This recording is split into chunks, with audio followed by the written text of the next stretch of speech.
Hôtel Saphir.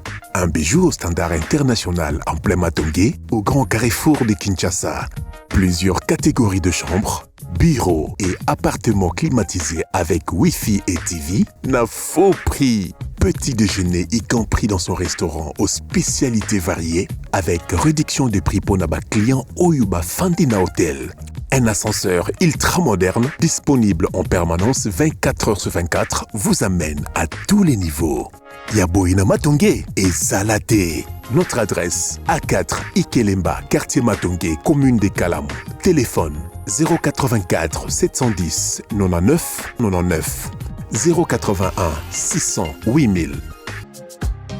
Hôtel Saphir, beau cadre, bel emplacement, bon prix et beaucoup d'avantages. Bienvenue à tous.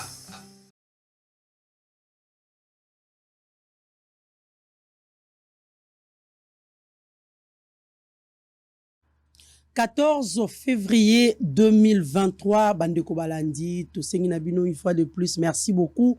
Nandenge Bozali, vraiment branché devant ma poste de téléviseur Nabino pour la l'une de vos émissions où vraiment épée Sarabino actualité, s'il faut dire, il y a solo, na lolengo et komami bosolo, na politique officielle. Nous vous disons merci. Merci pour cette attention que vous accordez à cette nouvelle émission d'aujourd'hui.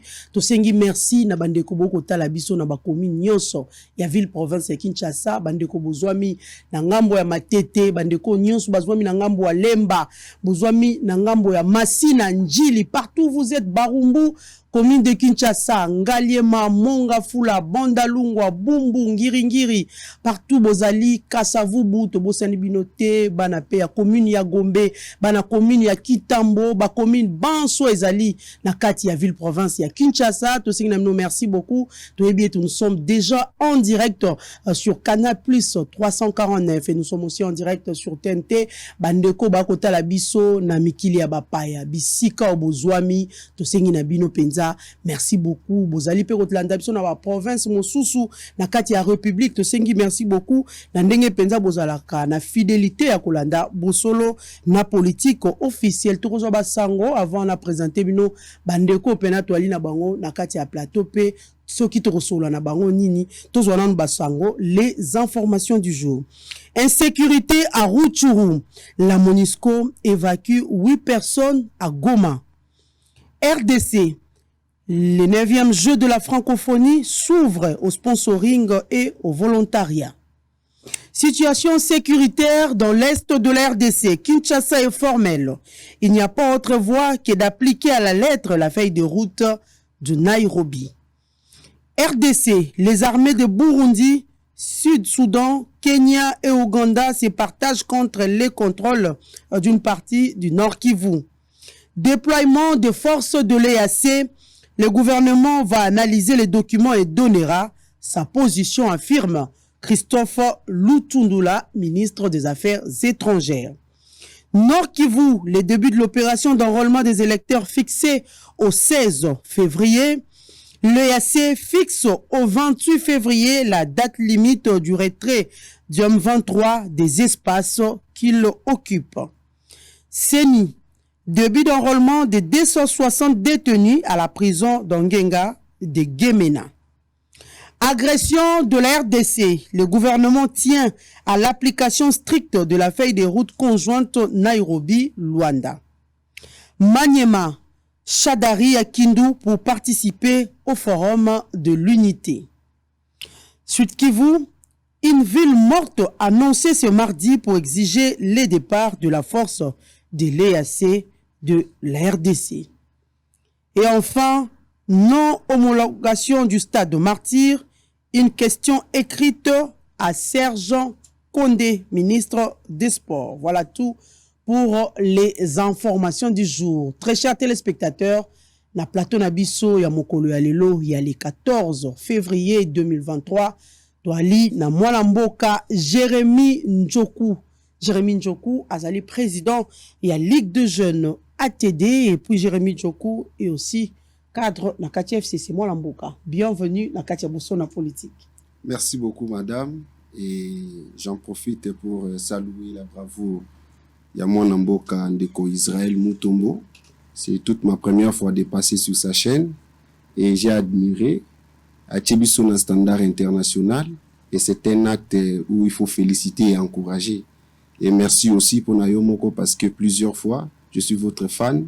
Ça me fait plaisir de suivre la femme qui dirige un débat si démocratique et elle maîtrise au moins ces débats des invités. Donc c'est un honneur pour moi avoir une femme qui maîtrise les hommes. Merci beaucoup, ça nous va droit au cœur. C'est un honneur. Merci beaucoup. Merci. Moi, Mboka Jérémy Njoku et nous avons aussi Médard Kankolongo, président de Congo en avant. Moi, Mboka Kankolongo, bienvenue sur Bosolo.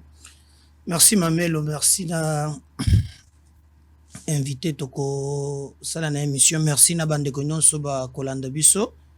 Surtout tango toye awa na kotani na embouteillage makasi et donc oyebi ke ezana biloko moko gentini azo sala mikolo yo na bande ko mosusu pona kobuka au moins une fois nazali d'accord na ya 50% parce que lorsque ozotala lolenge bato wana batongi même na balabala mais en même temps nazali ko encourager babuka en même temps parce que bato wana batongi na autorisation ya l'état muto apesi bango mikanda bokoki kozala te l'état a autorisé apesi mikanda le même l'état ya buki sans ko indemniser bato wana ezali vraiment contradictoire naza pona opération parce que Kishasa est commis placement et les réalité bato qui na ba caniveau mais en même temps nazo senga comme l'état muto pesa ki mikanda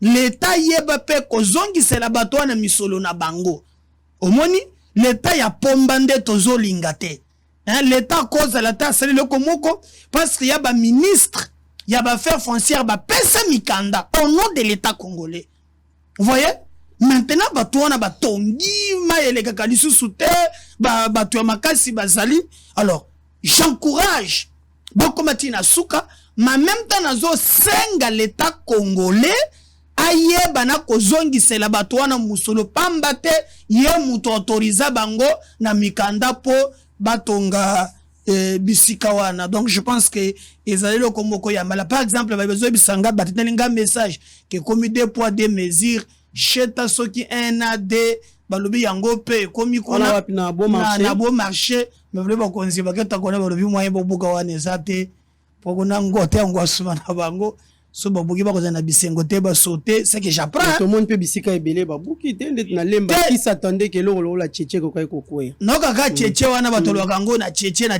kutana na mwana ngote ikenda pe sango bateka na soki na tena na leka ka ba makambo na tchétché wana na yebaka te mais côté mususu mais ya makambo le grand na kati te problème ya li que tchétché ali construit sur le caniveau ezali ko yo mo j'encourage na lobby ke ne ba makambo le grand na kati te na lobby bakonzi muso la loi est dure mais c'est la loi merci mesdames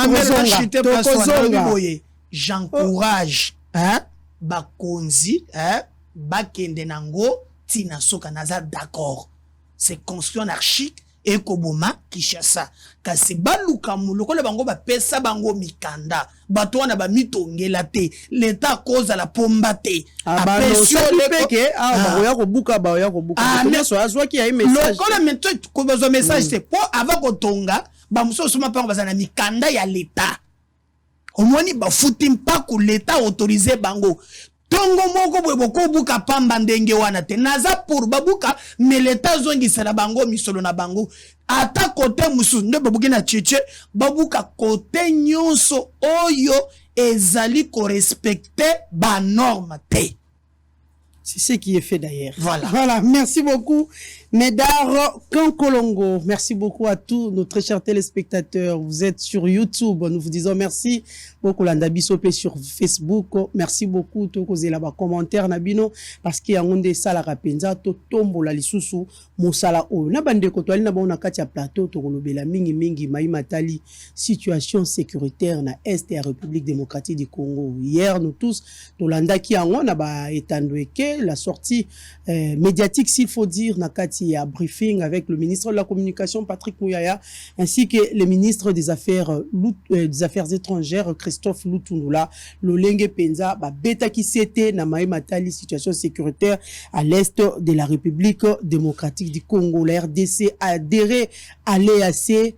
Mais est-ce que RDC Azali puni na EAC ou pas? Nous allons en parler. Na katia mission na biso pito sola pe Matali stade de martyr. To sola Matali stade de martyr. Pour nini pe pour la nini pete to beta pe masolo lolenge ba ko buka na ba différentes communes pour les siko pe na bato balobi ba bengi yango ba construction ezali anarchique oyo kosala ke soki ata mbula ebeti ya makasi moya ata mayele ke ate point nini batongo susu batonga likolo ya baka niveau. Nous sommes en train de vivre cette démolition ba construction anarchique.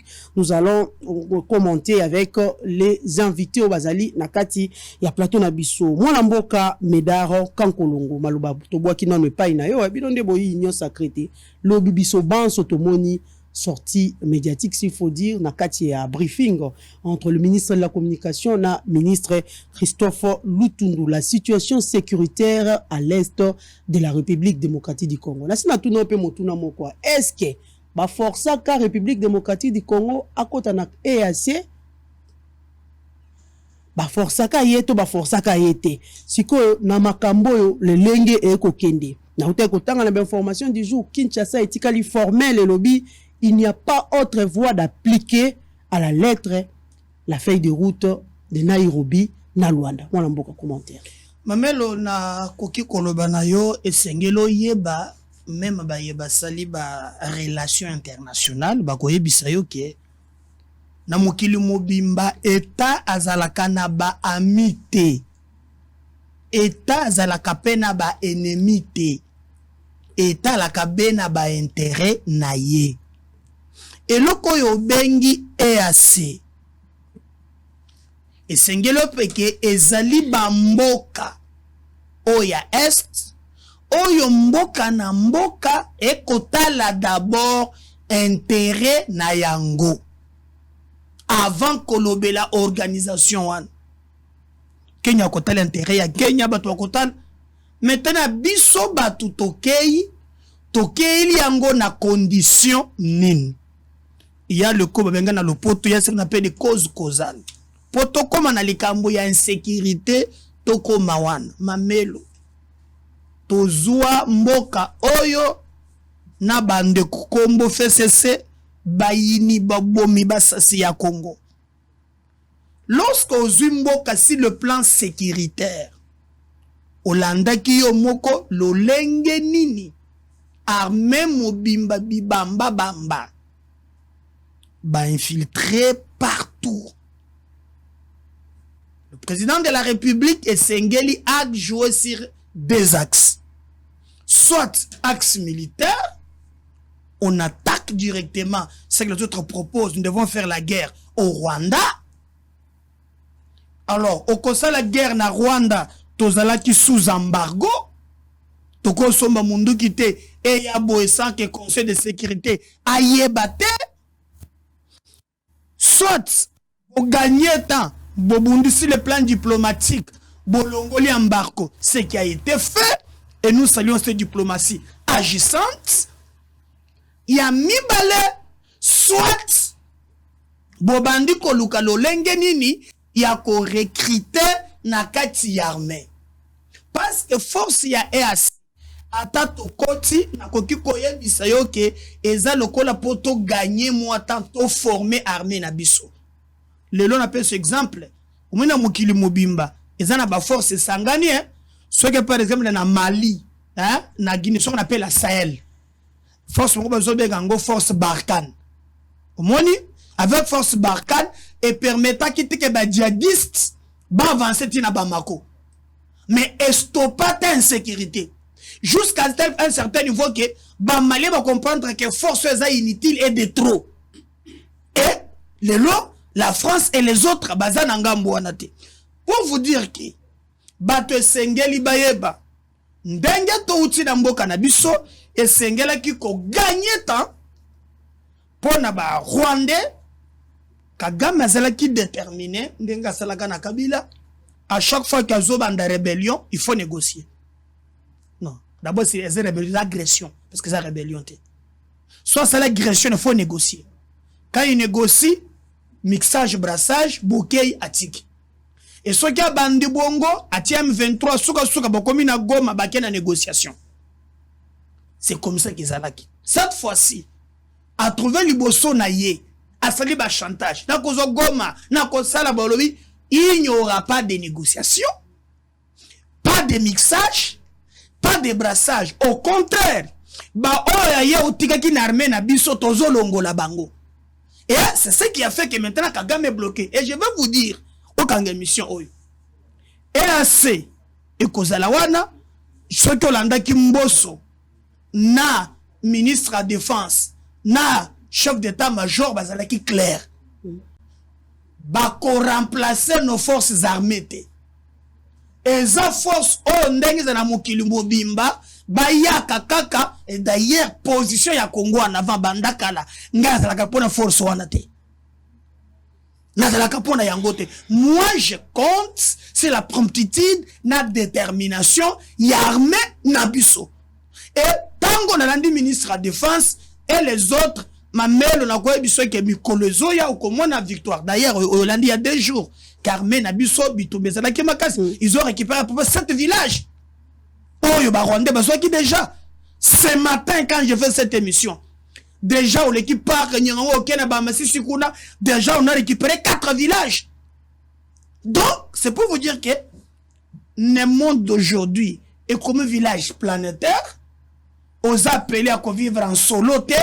Mais le plus important, c'est que biso moko ba Congolais, to défendre mboka na biso, ko défendre mboka ezali 1, to bundisi le plan diplomatique, ba longoli embarco, 2, to somba minduki, 3, to former ba soda na biso moko propre, bango na nde ba koka ko bundela biso, 4, il faut financer l'armée.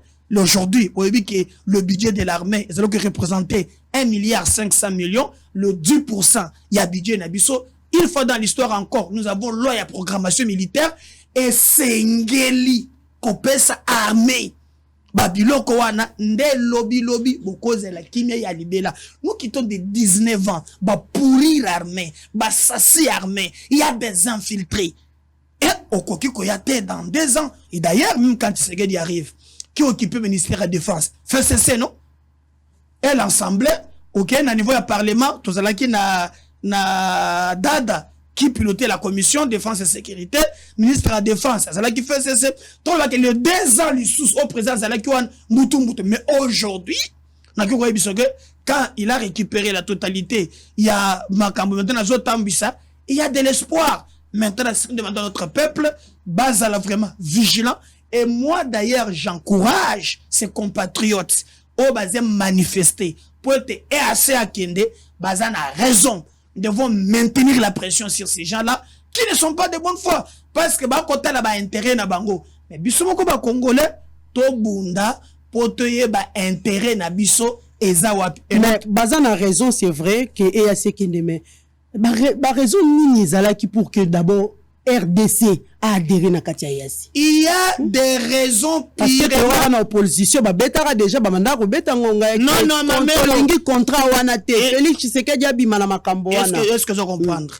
Aujourd'hui, il y a position que mboka na biso ezali ko occuper lelo. Tout ça au centre de l'Afrique. Tout ça na 9 voisins. Tout ça n'importe quel pays. On est obligé de coopérer avec les autres tout en préservant les intérêts de la République.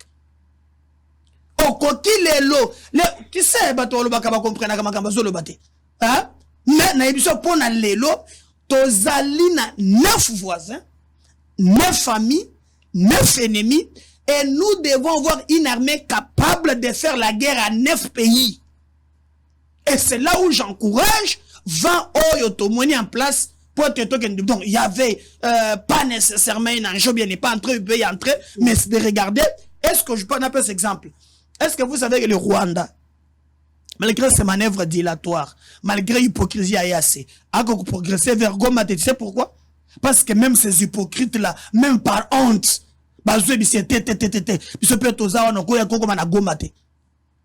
olandaki bakangi ba généraux awa on va na couper biloko wana.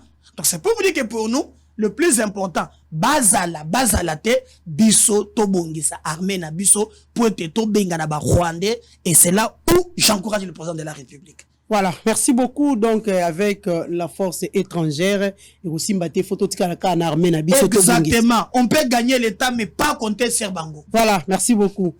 Moi, Mboka, Jérémy Djoko, Outikoyoka, Lolenge, co-débatteur, tout à l'heure à lobby, na Katia Plateau Nabiso, qui est la République démocratique du Congo, n'est pas obligée de coopérer avec les autres.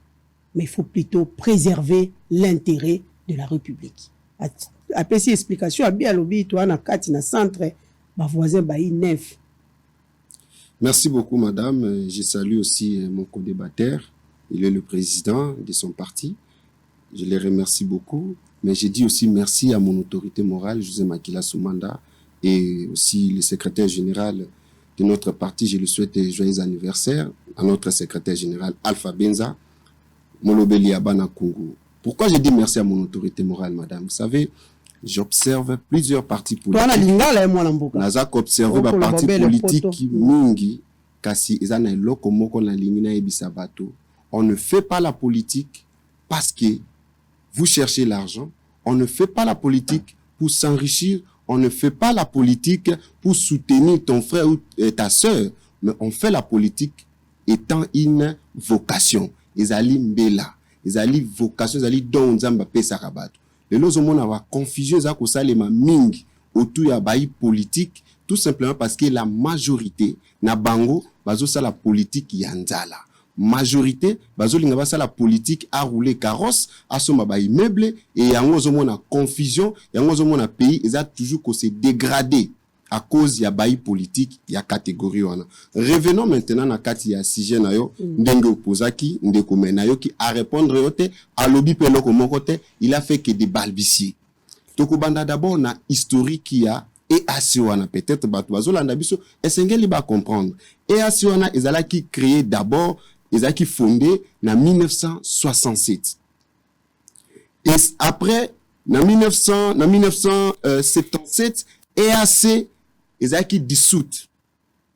Pourquoi? Parce que ekokisa ki ba charge wana te, ekokaki ko tambola ndenge sengela kite, ezaki dissoute.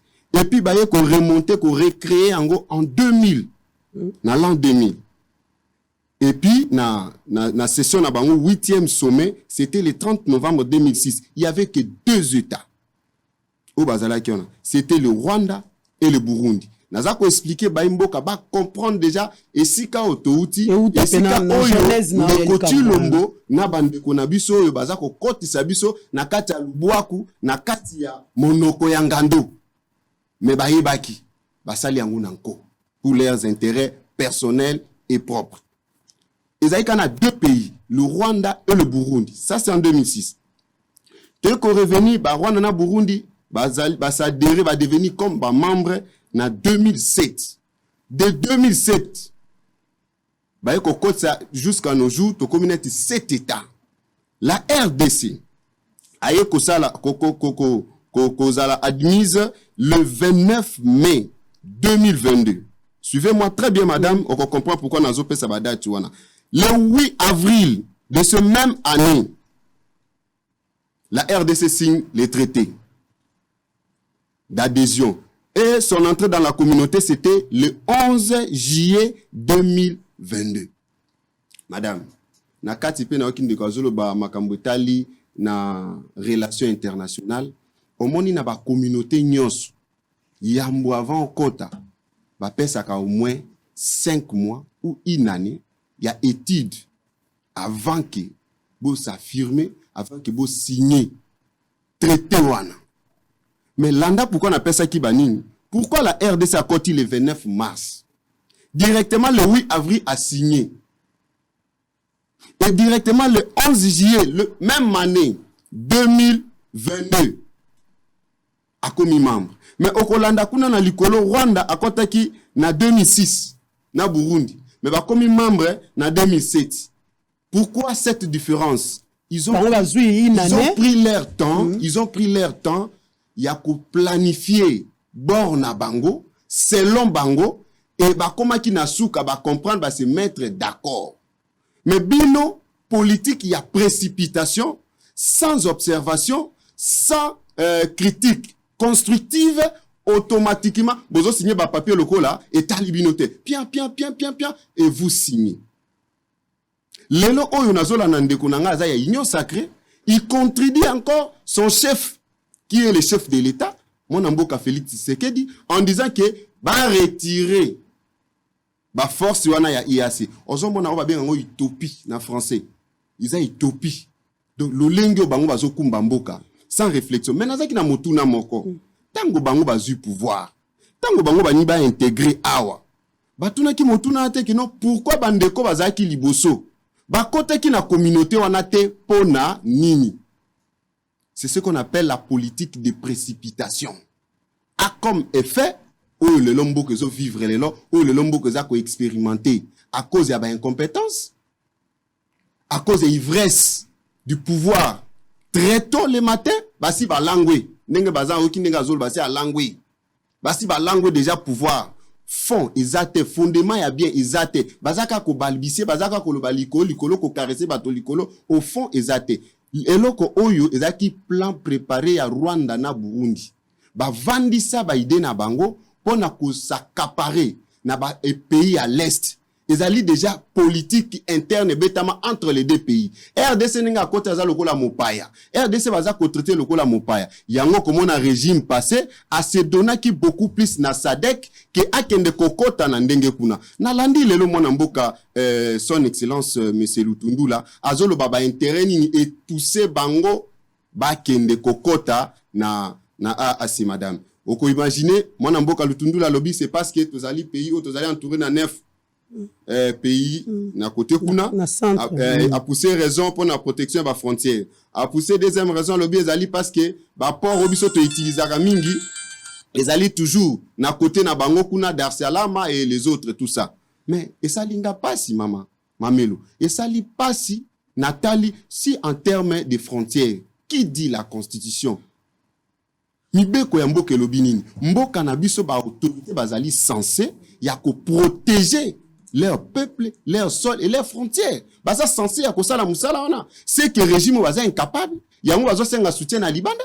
Olongo lisusu wana bazo le makamba question ya port. Mais yeza na mwana mboka moko ayela bino projet final. O yaka ko pesa fin ya histoire à masolo eza José Makila Soumanda a réfléchi à ramener dossier ya port en eau profonde ya banana. Jusqu'aujourd'hui ce projet est en souffrance. Jusqu'aujourd'hui, et là, comment que ça les maté. Mais ce sont des éléments oyo, un État responsable, un État qui réfléchit, bah c'est bazakana ba élément yango zaki le quoi ya poussé qui élément ya port ya nini, tout aux anango. Ceux qui na frontière, pas formé ba militaire, bah tia ba militaire na État ya bien. Conditions ba militaires à la bien à tout moment entrer ba militaires à permanent c'est-à-dire que bazo côté ba militaire ba koli bazu bazo côté ba jeune et puis ce sont des choses où éco sécuriser mboka na biso bo sali port na bino ya banana awa bo kisi histoire na ko coopérer na bango ba intérêt tout bango ba poussana ezali non fondé sans événement.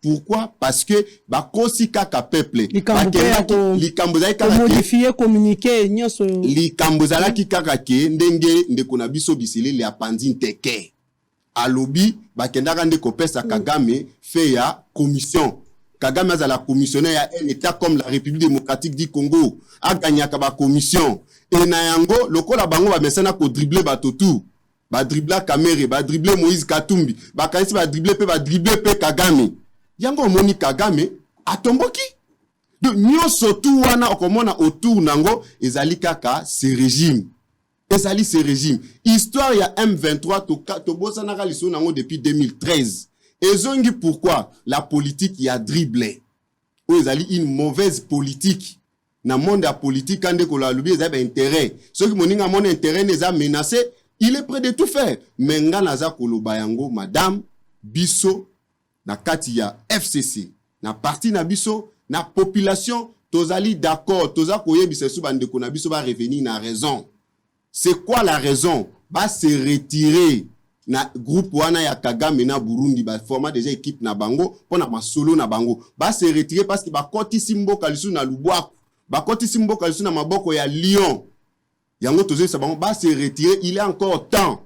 Il est encore temps à l'intérêt de la nation, ba kende ko se retirer et puis ba bengana ba soda wana lelo na Goma lelo na kati ya ville ya Goma nde ba soda ba tozo tonisa ba boîte na $1,500 bazo futa bango ba boîte zo tonda ba hôtel etondi mais soda na biso azo mona pasi madame sengeli tous à la responsable.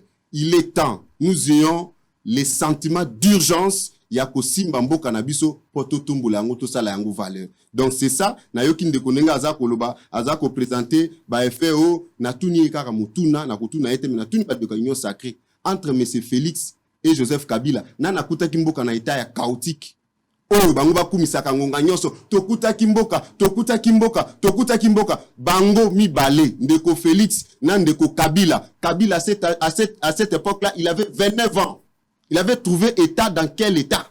Akuta mboka na lolenge nini? Maman, ni constitution. Mboka divisé. Oya zo régner koto. Moi na ya 29 ans. Olongwe wana lisusu. Kabila yeko kuta mboko ba institution qui non installée. Akuti mbongo kutu même pas. Moi na ya 29 ans. Je l'ai dit. Bazo sala ba makelele wana pamba. Si on peut faire la comparaison entre Ndeko Kabila et Ndeko Félix, nous prenons les premiers 5 ans. Toujours 5 ans Ndeko Kabila. Na état ya kuta kimboka. Toujours 5 ans Ndeko Félix. Na état ya kutimboka. Déjà, les Congolais va comprendre qui est vrai, qui est faux. Voilà. Qui est bon, qui est mauvais. Voilà. Merci beaucoup, Jérémy Njoko. Malamboka, Meda Kankolongo. Qui, co-débatteur à lobby, Bissele Lende à Pandine Teke. Likambo ya frais de commission de Bimina Mpoasa. Et comme on ningisa na ngambo union sacrée.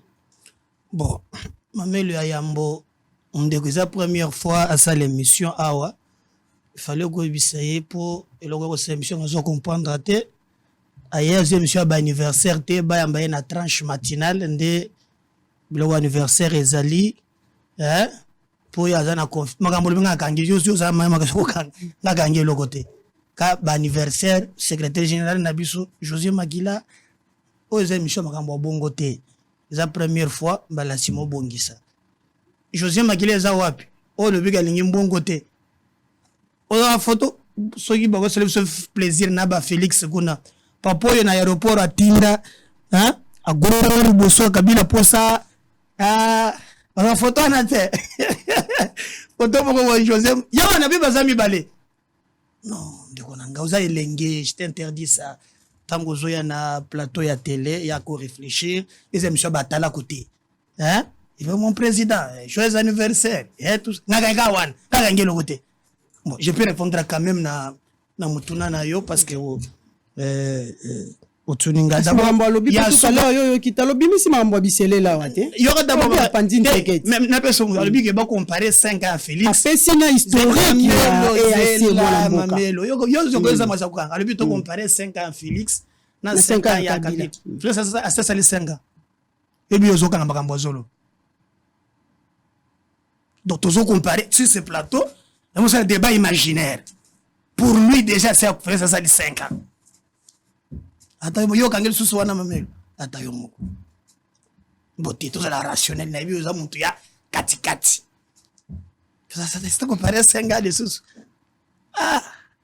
Onyoko lengale le mamelo. C'est historique, il a donné le plan du Rwanda, l'olenge Rwanda zalaki na kati ya. Bon, je vais te répondre quand même. La RDC n'a pas réfléchi à ça le beba moi. Ah, mamelo to kendela ko moko na moko. Bon. Comme yo zoloba.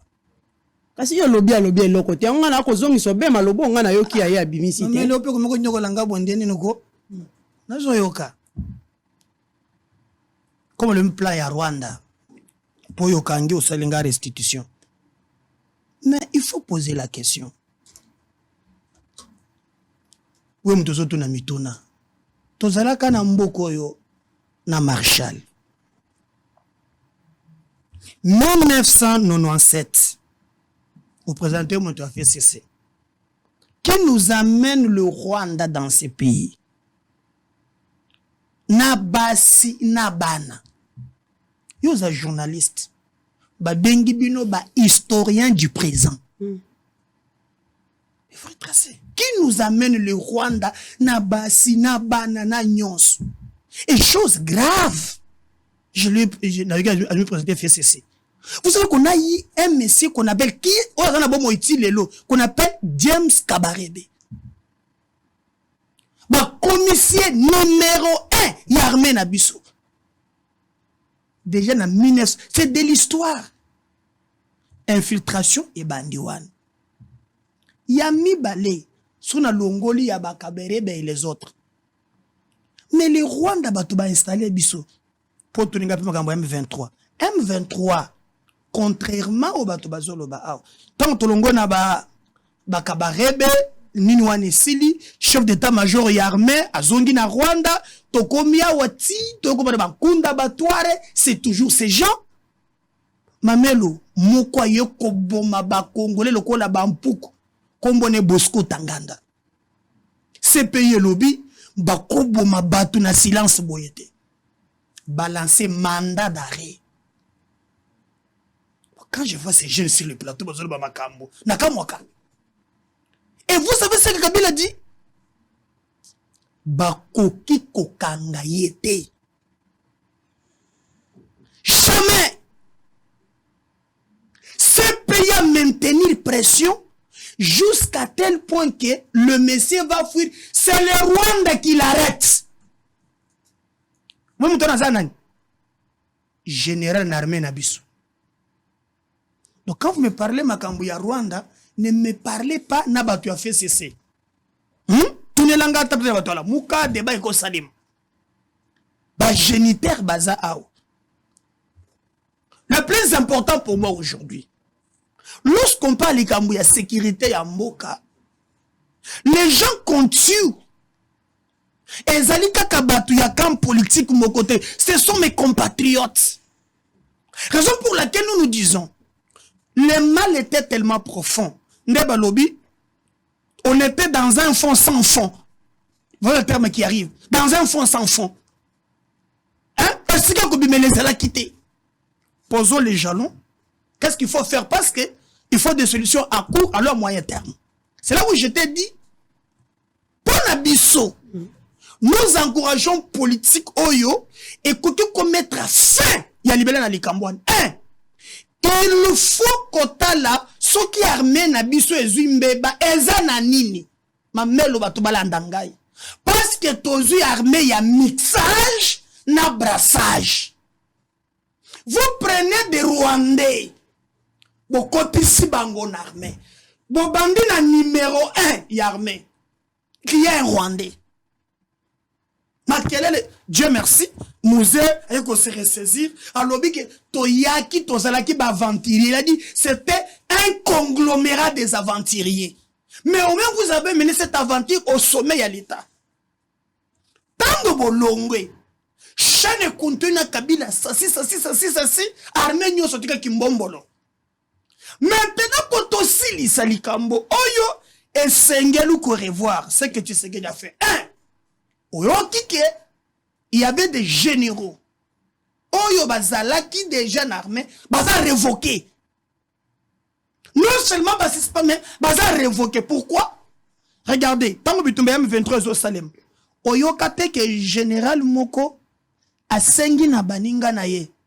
Ke balongo la barrière parce que M23 zo oumela pour bazo Goma. Parce que l'idée de Kagame c'était à cette époque, si bazo Goma, ba imposer du son négociation. Comme ça, non en négociation, nous prenons. Quand l'M23 commence, Mamelo, balobi que baza 100 personnes. Parce que même temps Kabila a le M23 na guerre, non. Après César na mois de mai, na mois de juillet, bakeko signé encore na Ouganda. Il y a des documents qui existent. Oh balobi que il fallait pas appeler maintenant accord moko politique. C'est déjà en 2013. C'est ce que les Rwandais ou les sanguinaires à Kagame ont réclamé cet accord, les l'appliquer. Alors vous pensez que doit-on continuer un schéma ou à chaque instant? Tozoya, Rwandais batelemi 5, batelemi 100. Basali Mouboulou après, tofandi na mesa. Qu'est-ce qu'il faut faire? Kamata bango, tchabango n'armée. Mais bakobandaka kozala, un Congolais conscient. Et Sengeli a accompagné cette détermination de ne pas intégrer le Rwanda encore en armée Nabiso. Oh, bah, ça va qui n'a Kabila Koki. Il y a mi-balé. Pour se pérenniser, un pleurnicheur, c'est un défaitiste. D'où il nous faut maintenant Totonga armée. Batonga karmé na moula mon côté. Armée, c'est na unité belé na kati. Je crois na misonayo au monaki comment on est en train de recruter. Ça ne suffit pas de recruter, non. Il faut donner le moyen armé. Il faut l'équiper armée.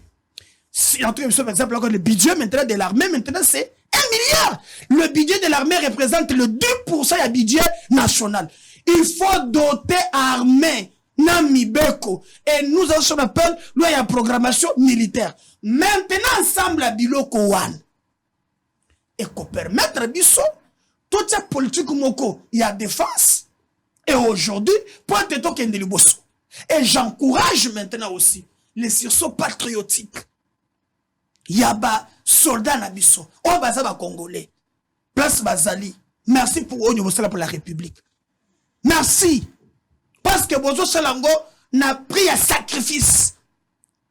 Ceux qui bino tembe le mususu n'a plan batiki les biso en place, basi ba boto les biso mboka.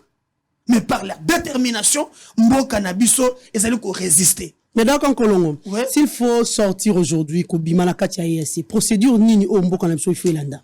Mamelo, omoni ko kamba mboka Elijah Banamiki. Parce que même Kagame a reconnaître que la RDC ne respecte pas la plupart des accords. Hein? Mais, na quoi bisayo? Kagame depuis, est-ce que depuis Oyeba, Kagame alobaka? Kagame alobaka te? Félix Ndalobisi, hein? Mais l'osa, il historien, il y a des archives. Kagame alobaka te. Cette fois-ci, il y a eu boma. Kagame alobaka te?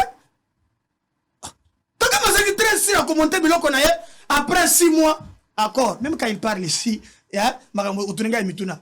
Obosani bakora amani umoja 1 umoja 2 obosani yango Kagame tetresi erona Kabila basi basale mixage basi déjà ba Rwanda one basi ba côté armé ils sont le Cécile mais pour une fois à Kutanina morceau dire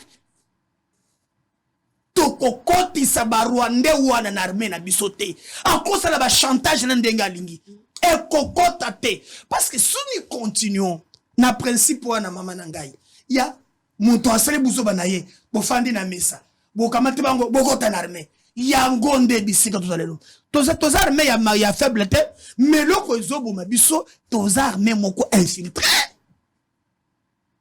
il faut qu'il travaille pour le Rwanda et se planifier organiser maintenant tozoka tango na musisa.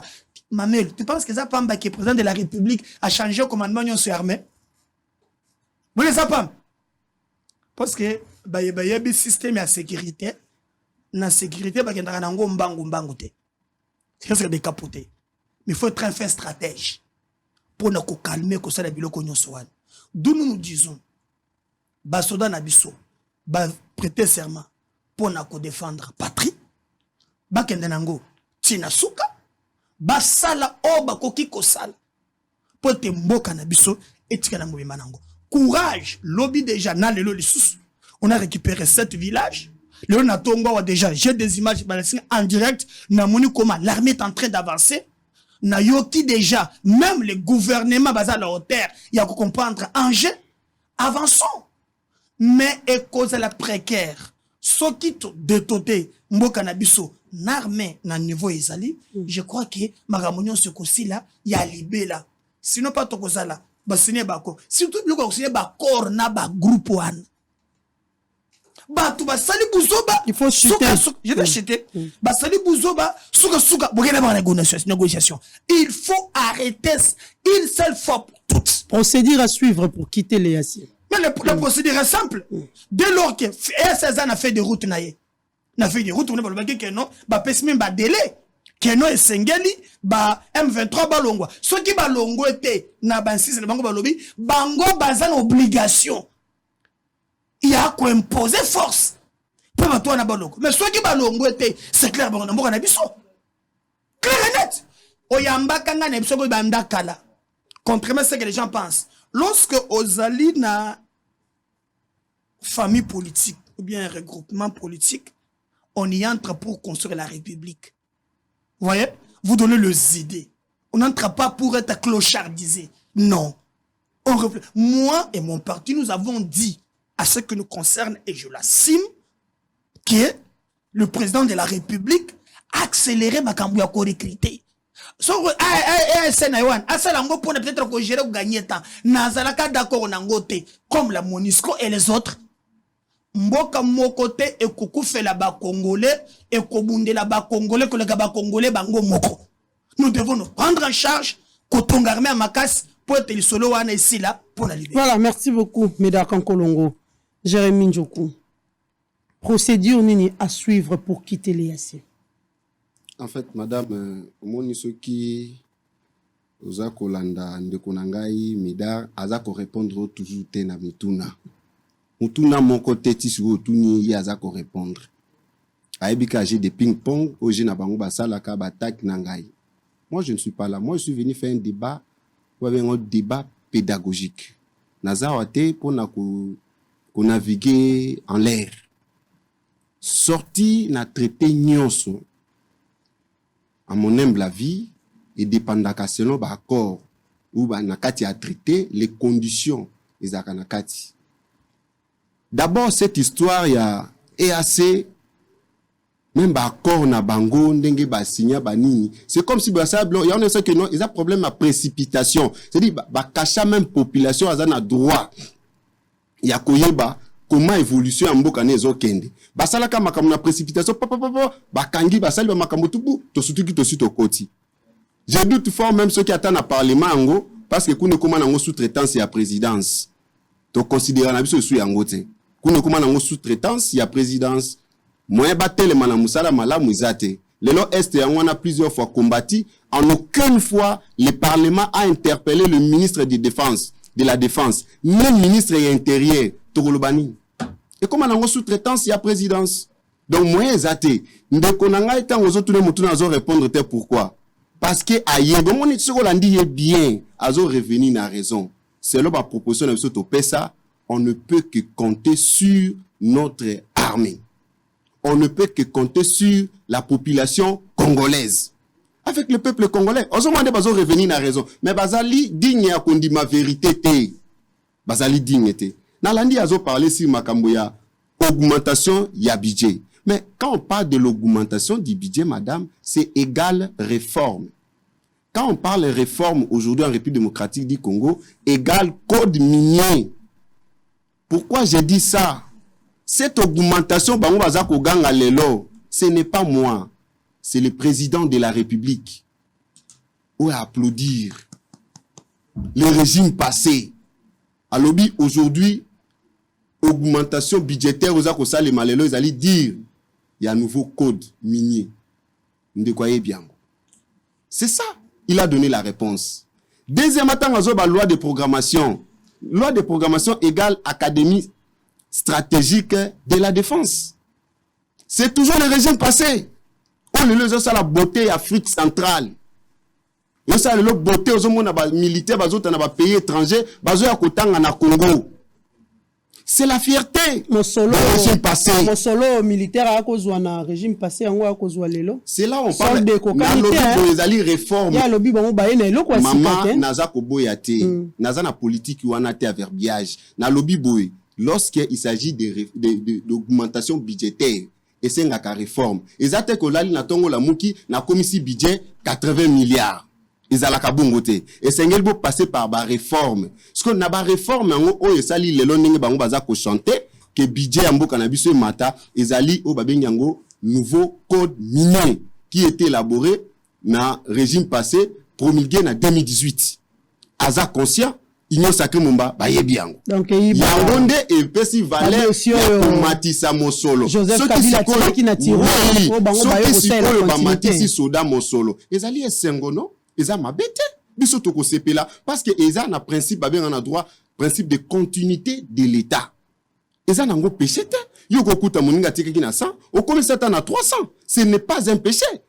C'est ce qu'on appelle la continuité de l'État. La réhabilité, bino salaire ba réhabilité ba hôpitaux, surtout pour les militaires. Matielipe militaire bis militaire à télémarasu na nzela ta kota 207 à kota sprinter T militaire akoma kozwa bis na yo komona FARDC ko le koko mema na 2018 ya kité makambo wana te maman mamelo en tout cas na kosenga na yo penda kokumbanga koto wana te parce que omoni naza koloba toujours que nabi continuité de l'état ceux qui ba réforme eza kosala naza citoyen congolais je serai heureux ya komona mboka nanga évoluer eza péché mais naza ko bandela mon solo e mati mbongo ekomi ebelo bango bazokumisa euti wapi euti na élaboration ya nouveau code minier o ezaki promulgué na 2018 yangone naza kozongela c'est-à-dire yangone matisi mosolo ceux qui basombeli basoda na biso bis mais euti kuna te ezali esengo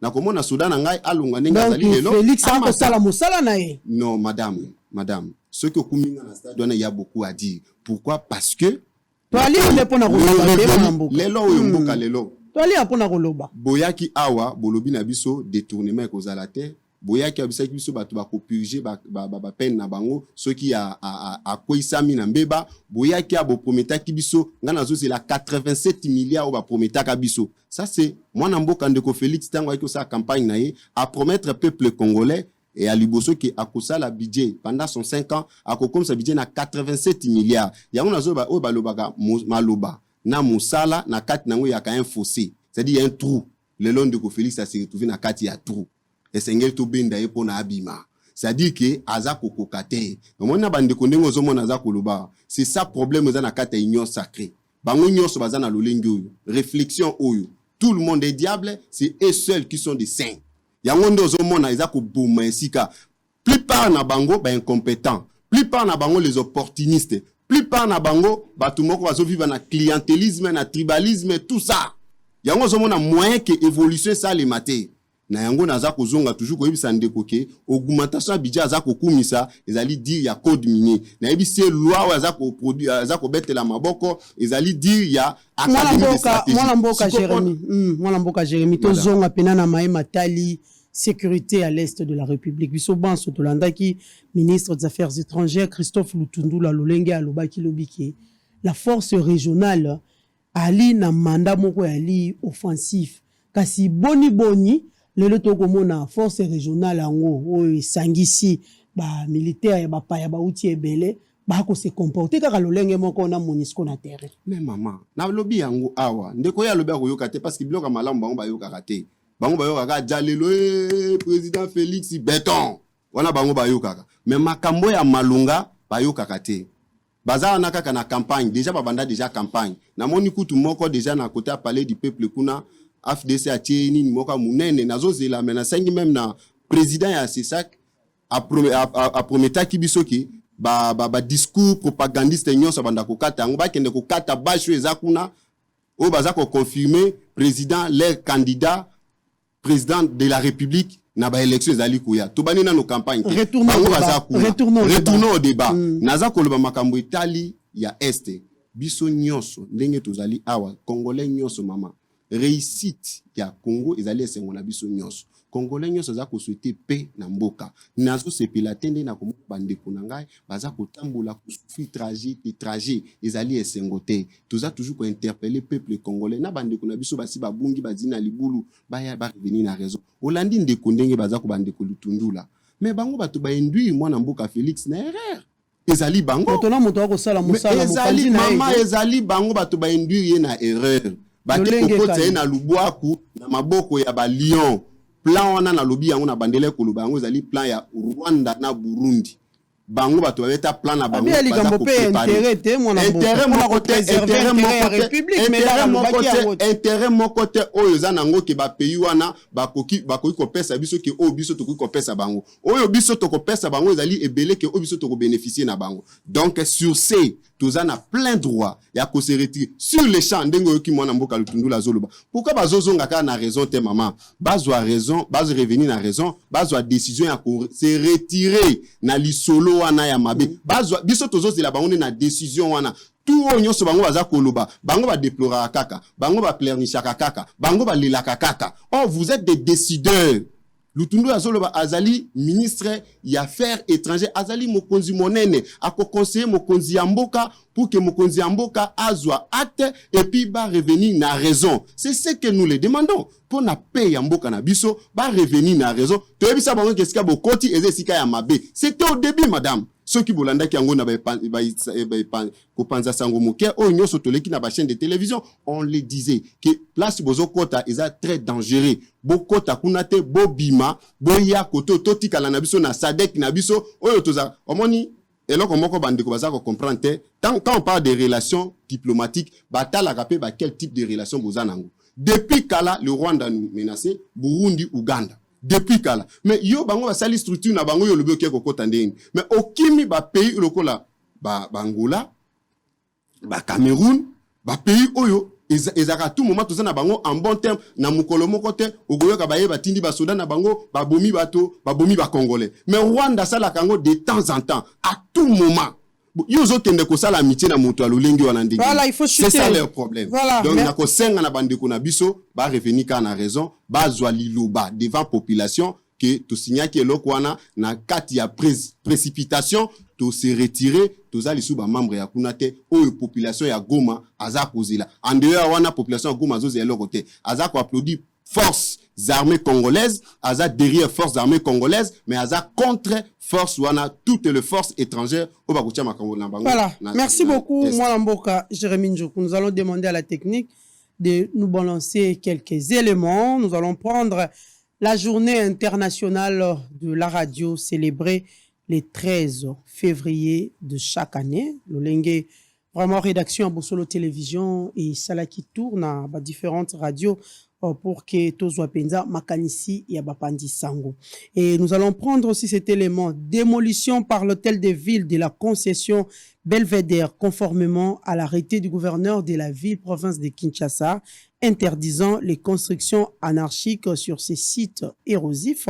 Et enfin, accidenté depuis 2020, la famille du jeune homme Grasse sollicite une aide humanitaire auprès de la première dame Denise Onyekiro pour l'évacuation de ces derniers à l'étranger pour des soins appropriés. Nous allons revenir tout juste après. Proclamé en 2011 par les États membres de l'UNESCO et adopté l'année d'après par l'Assemblée générale des Nations unies en tant que journée internationale, le monde entier célèbre ce lundi 13 février la 12e édition de la Journée internationale de la radio. À ce sujet, la rédaction de Bosolo TV a visité quelques chaînes de radio implantées dans la ville-province de Kinshasa, notamment l'RTGA et la Radio 7, dans le but de s'interroger sur le travail que ces dernières exécutent pour le grand public. La guerre en tant qu'antonyme de la paix. Richard Chac, rédacteur en chef à la RTGA, trouve qu'en prélude de la date du 13 février, le travail de chaque professionnel des radios devrait s'atteler et sur le contenu médiatique, les messages de la paix sur base de la crise sécuritaire qui oppose la RDC et le Rwanda. Et aussi nous interpeller, nous aussi, en tant que médias, de gratter un peu sur les contenus. Parce que nous avons plus de 500 médias au Congo, s'il faut le dire, radio comme télévision, mais quand vous grattez sur le plan des contenus, c'est creux. Il y a des radios qui passent leur temps toute à longueur de journée de diffuser que la musique, comme des chaînes musicales, mais le contenu est créé. Alors, la radio a, comme tous les médias traditionnels, c'est former, informer et divertir.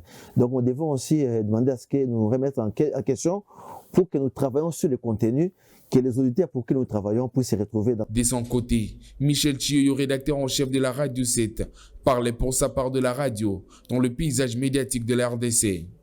Pour lui, la journée du 13 février est une occasion qui permet de reconnaître la radio comme étant un canal facile et rapide de pouvoir communiquer et informer la masse. Mais dis-moi, même avec des petits téléphones, ils ont quand même la possibilité d'être informés à partir de la radio. Alors, quand on célèbre cette journée, c'est aussi une bonne façon de reconnaître un canal facile et rapide de pouvoir communiquer, de pouvoir informer et de pouvoir éduquer la masse. Considérée comme un instrument d'approche, la radio doit garder son positionnement d'être une église au milieu du village. Dans la même parce que la radio doit être au milieu du village. C'est-à-dire, la radio n'a pas de couleur. Par ailleurs, cette année, les thèmes génériques portent sur la radio et paix, une corrélation démonstrative qui met en relief l'émission de la radio ces 2 dernières décennies dans la construction et la consolidation de la paix. Conformément à l'arrêté du gouverneur de la ville-province de Kinshasa, Jean-Tini Ngobila, du 5 janvier 2023, le ministre provincial des Affaires foncières, Urbanisme et Habitat a procédé à la démolition de constructions anarchiques érigées dans la concession Belvédère située dans la localité Moussangu, au quartier Matadi-Mayo, dans la commune de Mongafula. Et c'est là sous la réquisition de force du commissaire provincial de la police ville de Kinshasa, le général Silvano Kasongo. Malgré que ces sites de Belvédère étaient érosifs, les chefs coutumiers de la localité de Moussangu, dans la commune de Mongafula, ont fait des lotissements de cet espace aux paisibles citoyens, sans respecter la procédure établie pour l'acquisition d'un terrain de l'État. Interrogés sur les documents qu'ils possèdent, ces hommes et femmes qui occupent depuis un moment cet environnement ne jurent que sur les actes de vente leur livrés par les chefs coutumiers. C'est vraiment danger. Mais tu ressens un biso pe to sombi. To sombi pas ba coutumier. Autorisation il y a l'État. L'autorisation à l'État et pesi biso ndenge bango ba tekeli biso na ba mikando ba pesi biso nde sali ki to tonga. Anani aono baboye moko moka eza na bakonzi anani construction ezala mabe anani construction na période ya reconstruction comme ba population baza déjà awa tovandi l'État a soutenir biso na canalisation tonga mai anani place to tombi construit ba crédit papa sama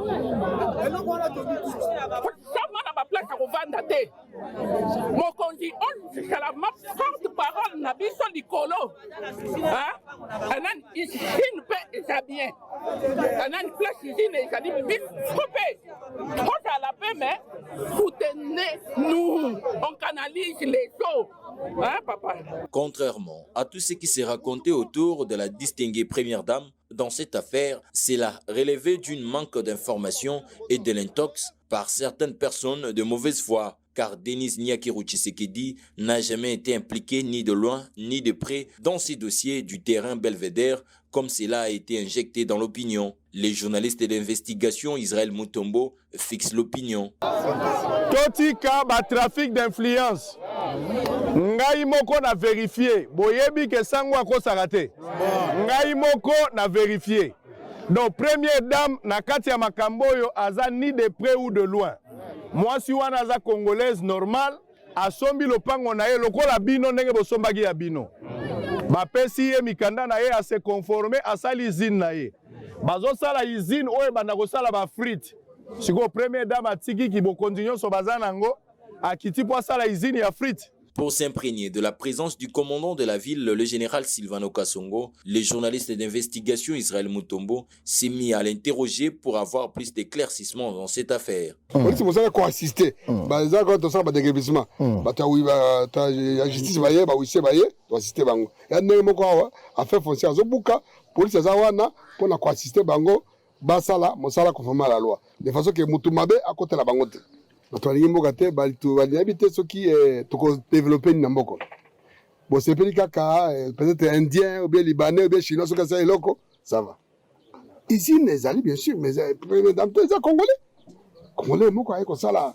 Ici on va poser aux alliés. Première dame, qu'est-ce que première dame azana? Est-ce qu'elle est bien ta côté? Parce que mon ata mutu na ye moko ata mutu ma musika na ye. Moko ici les alliés ay bani. Alors les Congolais, ça les usines, mais pour ça les usines, ça fait je crois 2 ans, c'est là enquête na biso.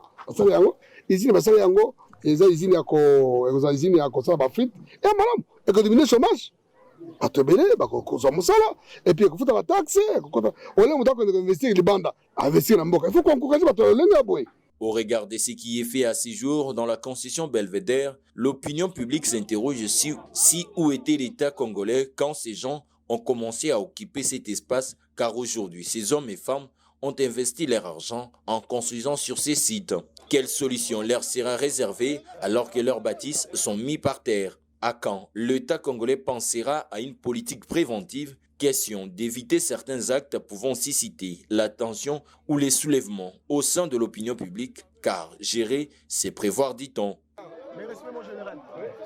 Souffrant depuis septembre 2020 des suites d'un accident de circulation qui a perturbé le fonctionnement correct de certains organes de son corps, notamment l'urètre et son vessie, ce jeune homme d'une trentaine révolue a subi plusieurs interventions chirurgicales afin de retrouver son état habituel sans succès. Devant la caméra de Bossolo TV, sa mère biologique, pleine de compassion et de soucis pour l'état de santé de son fils, plaide à la première dame Denise Nyakeruchi Sekedi et à tout homme de bonne volonté d'apporter une assistance humanitaire dans l'objectif que ce jeune homme soit admis aux soins appropriés en dehors du pays. Azwaki problème na vessie na muchopo.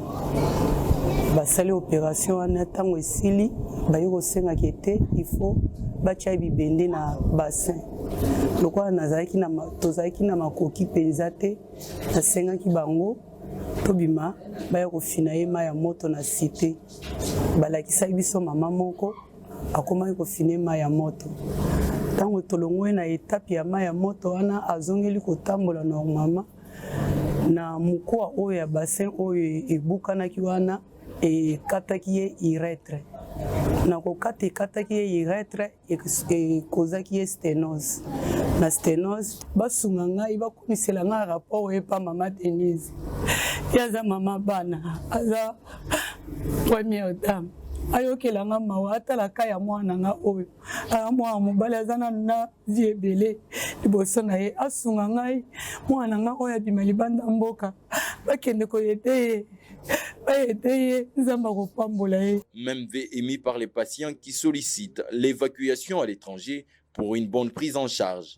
Maman Denise, dans moi, abeda chaud, usumanga batu, usumanga pe moi nao, usumanga moi nao la longa l'étape où, longa l'étape on a bossé makambo nyonso parce que ekomi ko salanga passe na mutema komona jeune garçon lokolanga nakomi humilié même ici liboso ba camarade nanga liboso ba collègue nanga nakomi humilié nakoni ba limite à vie on doit vraiment bosunganga. Vu l'état de santé de ces jeunes hommes, une urgence s'impose pour sauver sa vie car le bon Dieu ne manquera pas de vous bénir. Voilà, merci beaucoup à la technique. Nous allons prendre une autre thématique. On a Katia Plateau Nabiso, Tolobela Mingi, Maïmatali, stade de martyr. Moi, Lamboka, Meda, Kankolongo. C'est vrai, on peut rebondir. Na Mayo, Ndeko, Jérémy Njoku, à Haute-Koloba tout à l'heure par rapport à l'insécurité à l'Est, mais n'empêche que Tokota déjà na thématique alliée à Sika, Lulenge Natanga qui n'a information du jour, République démocratique du Congo, non homologation du stade de martyr. Une question écrite alliée adressée et par Serge Condé, ministre Yasport. Moi, Lamboka, Meda Kankolongo, Motuni Ali Lisusu, Banani Yango Penza, Bako amortir s'il faut dire, stade de martyr. Otoki, moi, Milouloupé, comme kuna moi, mingi, moi, Lamboka. Bon, Mamel, je vais répondre rapidement, mais na c'est quand même faut nayoka cette fois-ci pour le bagage qui nayoka. Na pesa qui attention cette fois-ci yoki na chaki vraiment matoi il est deuxième quand même tour il a tenté à comme ça le moins bien alors il a dit na makambo lobby batiki code minier yango isali ki tombola makambo yo moko sali code minier obimi otiki molakesina 100 000 francs pendant 19 ans yo moko sali code minier oyo tiki policier na 100 000 francs monto yeko bénéficier na code minier na yo wan na mbula moko kaka longo de 100 000 a commissionné à 350 000 yo moko le code minier au salité non tout ça là quand même cohérent mais je vais mettre là na moni à s'attaquer à bika mona qui bati à kosala bati c'est pas aujourd'hui que à lobby à soutenir Félix Solanda qui très bien même avant que Batunion sur la union sacrée baloba ke bazo soutenir Tshisekedi azalaki parmi batu ya liboso ya koloba ke laissez-moi le venir hein il y a loba qui vraiment que non il est candidat les Félix Tshisekedi exactement mais ebandi la comme mobilisation et enrôlement na comme so mamel ebandi kutuna campagne té akoyeba très bien même pour na ko identifier o bazo benga union sacrée aujourd'hui Muntu toleki na manœuvre pour na kosala yango. C'est lui qui a identifié, qui a joué, qui a pris tout son temps pour essayer de c'était battu. Donc c'est pas quelque chose oyo moni na panneau lelo eza yakala. Mais c'est pas ça le débat. Moi je vais demander tous mettre d'accord ngana ye. Que na maye matali mboka surtout na défense ya mboka na biso tozalaka na ba divergence mingi te. Parce que bayo oyo bakoboma kuna e ali bandeko ya parti de ba parti na ngate bali ba congolais. D'où na question moko esengeli to dégager kaka même mayele poto pesa okokutaka jamais na Rwanda na débat moko oyo batu bali kwa censé ba congolais non. Le Rwanda nous tue et il n'a tu qu'on rappeler que mon FCC a yebi ba géniteur ya pas sur tozanango lelo biso nyonso sima ya mapinga na biso tocha elika na EACT EAC ekoki koye pesa biso lokola baninga me makasi na biso na mapinga na biso ya mpiko oyo baye bazali et puis na basoda na biso bo dénonçaka ba traître.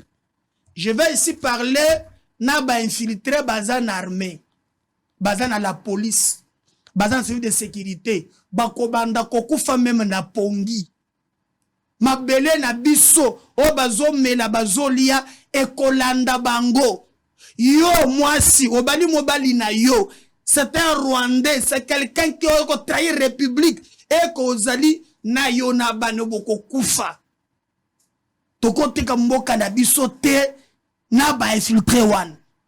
Moi je pense que défense ya mboka mamelo ezali na FARDC ba o baye baya kaka na bango même ko changer communiquer même ko sala nyonso wan na lobi ya ezaka ka système moko ya diplomatie mais pour en finir avec le Rwanda pas seulement le Rwanda j'insiste mamelo toza na 9 voisins totonga armée o eza capable ya kosala guerre na 9 voisins kaka na Rwanda te nzamba pambola biso tellement que nkita na biso ba voisins nyonso bakolula yango recrutement esalema bacha pe musolo na armée soldat kendaka pe nde omoni tokomi soka ya sanza azwi pe salaire na ye moi c'est na pe ko pe supermarché na sepeli kana moni ba hôpital ye moi bise ye moi école ezana no muke. Quand je vois bazola la na député et papa moko la aller fongoli na munoka zo ka soki 21000 mais oya ko muye mayo ala na front azo ata e matipo bandeko batekeke na 100000 makobi na 350000 ezaka ka muke to bacha musolo kuna nde yango tokotonga mboka na biso malamu kasi makambo ya avant tokoma ya stade des martyrs na omonike bazobuka mingi na loyaki na introduction na monike le kambongo les actualités monene même mais lozolinga tolo belangote bato ba le kambo ko toucher peuple congolais to robo ya kolobela yango ndengeni bandi na stade de martyr et puis to kokita na démolition ah OK na on dirait mbongo ebimi ebele facture pe aki ya makasi na kati ya stade de martyr mais pour martyr respect ya ba norme na kati ya stade ya lité mamelo depuis Congo eza Congo depuis Congo eza Congo. O ministre ya sport oza na ye muntu aye na kombo na ye zambata na ye nanu na mona ministre ya depuis Congo eza Congo Serge Konde yo mutu kange kombo na ye o aye ministre te mwana mboka na ye bakata kombo na ye te o kutuko -0 0 te -0 ya fukuchana se remanyima balobeke zalaki ata lobi balongola tatoyo non na mona nanga ba ministre donc makambo na balebi na ye te yango nazosaka na union sacré ko to éviter ba gouvernement ozaka yawo baoto bangamba uti na FCC ba kokota ba gouvernement coalition ba combine faut esila on va proposer des gens ya ile makambo bala ta mukete ba asa soma kama pêche élevage na ye. Toi, comment tu peux t'imaginer? Aïe, tous ceux qui ont été kaf, il y a juste Sindi na Kofi. Bazou Mbanzemu. Balati noir. Tous ceux qui ont na tout tolongwe. Akende boy. Nyon sok ako tatone. tala na yaza ministre sport championnat même ya lina foot ils ont risqué le foot ils ont risqué aujourd'hui ils en arrêt sous son règne et puis aya kobimisa mbongo zo ce stade bien que makambo stade doit faire moins politique et côté parce que le rapport on atangi balobi ke misala o salami ezali à 90-95%. Au moins et sengeli la beautéalité mais yango na solo ba lolenge kafa lobi ete to ko respecter ba norme on a des problèmes pe akati on makambo katumbi eza na kati katumbi akoti na kati azabu to bakafuana no yo moni te kaka basali communiquer que non stade zabo ya bimbala mwana batuna yo to pesi bino stade Mazembe boya beta kuna mbala moko o ya katumbi eza bien ya kabule eza mabe o boni do eza makambo ya katumbi na kabula ndango na mwana yo yebi makambo katumbi eza mutu ya bale mingi ya po abanda yango kala na kisa Mazembe na ye yo kana biso makambo na komana na recorder ba fi oyo tango makambo balobi yawo katumbi y a le papa italien, maman zambien, professeur Mogwa Bimi, que je respectais beaucoup, hein, Pichubanda. Oh, ngande na saboye, ngamu tunatangi sa katumbi, ya boye na boye. Oh, boni papa. So muntu atangi ya kunyo kongole. Et silite, kala mingi te communiquer boko Bimi, oh, nous, bana classe totanga na katumbi.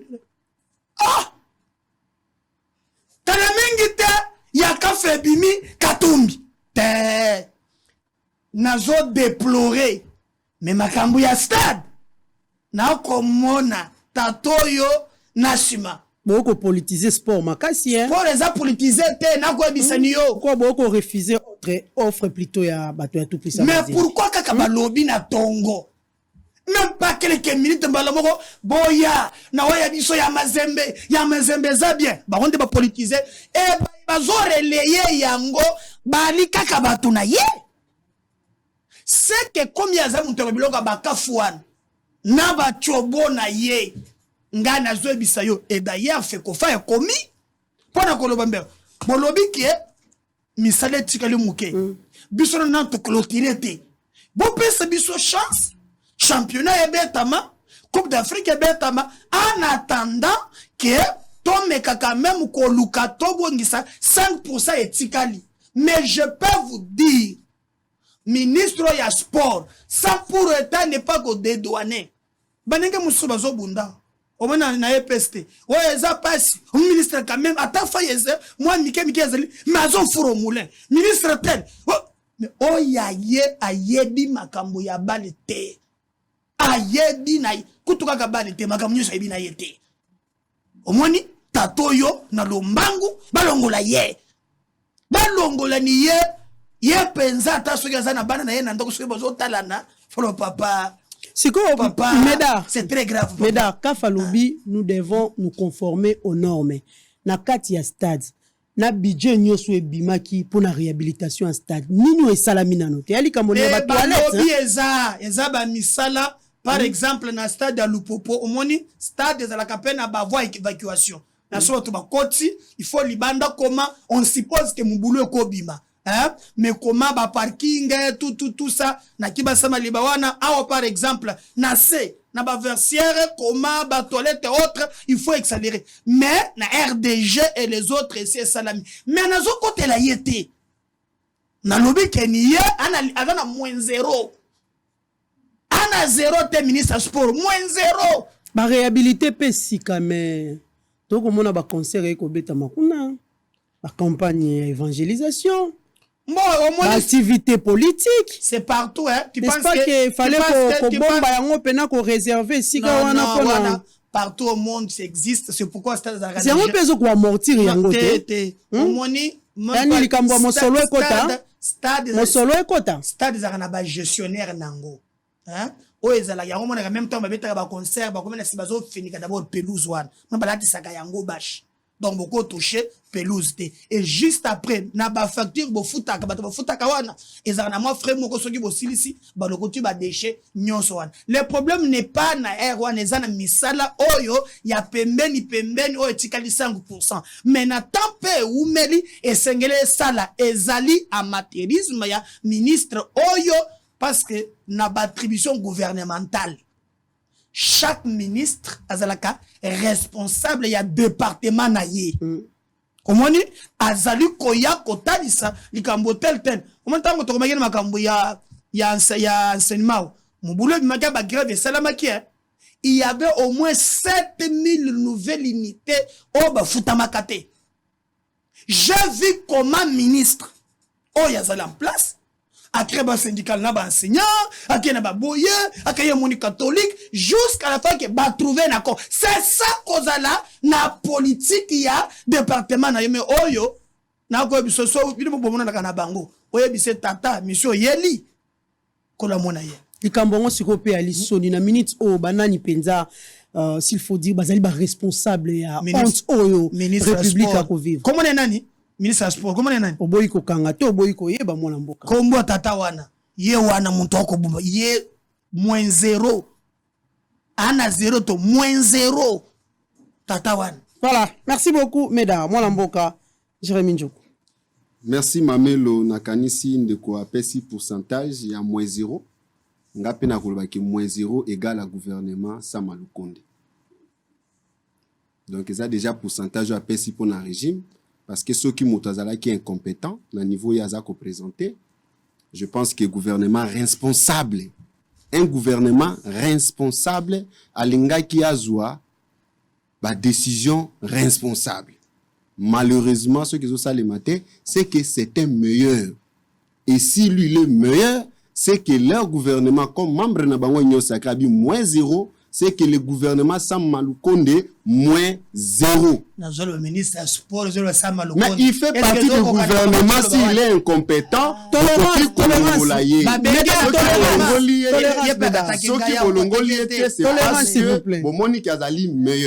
Revenons à la question, madame. Naïbi Sarah toujours n'engende des comédiens à répondre à Naïté.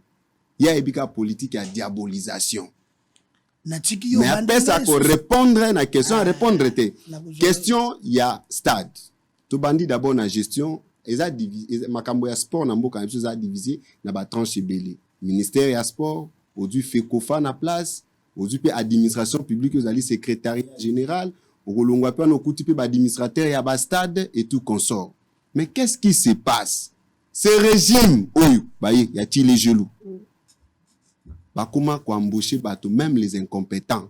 Ba na besoin ba yeba titre na yote, ba na besoin ba expertise na yote, ba zuyo ba embaucher ba tue sika oyo ko sala bango plaisir. Yango za ko mona les retomber lelo ceux qui ndeko tulomba zo kwaya na -0 ndenge ndeko alobi, c'est que sort ezo uta na ba critère ou baza ko tenir critère te baza ko embaucher bato baza ko mériter te. C'est tout le problème. Lelo oyo madame okomona championnat na biso depuis de Koti Lomba kota na pouvoir championnat ali na foot Ligue 1 ici la raté. Et sous kakaka na phase à liboso. Phase à liboso madame. Ce que ba koti deuxième phase il a incompétence notoire. Personne parle. Toké na niveau ya ba équipe nationale. Yomoko landia wa makamboti ko salima awa. Pour gagner, ça se prépare. Le foot demande des moyens. Si vous n'avez pas de moyens, inutile d'envoyer les enfants d'autrui. Besoin de décision, faute de moyens, qu'il reste. Botindi banayabat. C'est un travail, madame. Ni prime, ni qui que ce soit. Namoni kutuba misusu ba ceux qui ba moins J20 tout ça, bazo kende ko s'entraîner na moins école mo bazo bengana bango. Ça, c'est une honte pour la République. Et ces équipes-là sont censées à être nourries, payées par l'État congolais. Malheureusement, le football par terre, où ils ont acquis seul secteur, où ils ont acquis qu'on réconforter le cœur des Congolais. Aujourd'hui, ce foot est tombé encore par terre. Donc, on peut dire aujourd'hui, le Congo n'a pas un seul secteur où ils ont mata. oza kopesa tombo ya mboka. C'est une honte. Ye moko mona nyosa ka lobi ke ministre wana za moins zéro. Mais ba vandisi eti nani? Ba vandisi parce que nyosa ke ba mona za meilleur.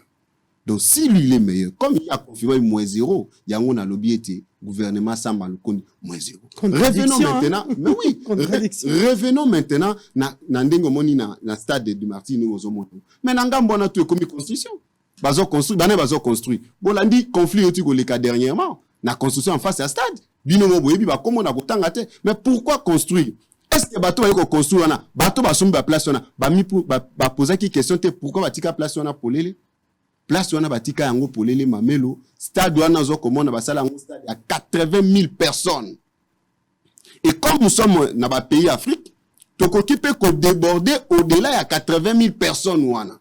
La raison sur laquelle football les alliés en droit batu bayaka ko sepela ayena bana na mwasi libota mumba baye ko sepela.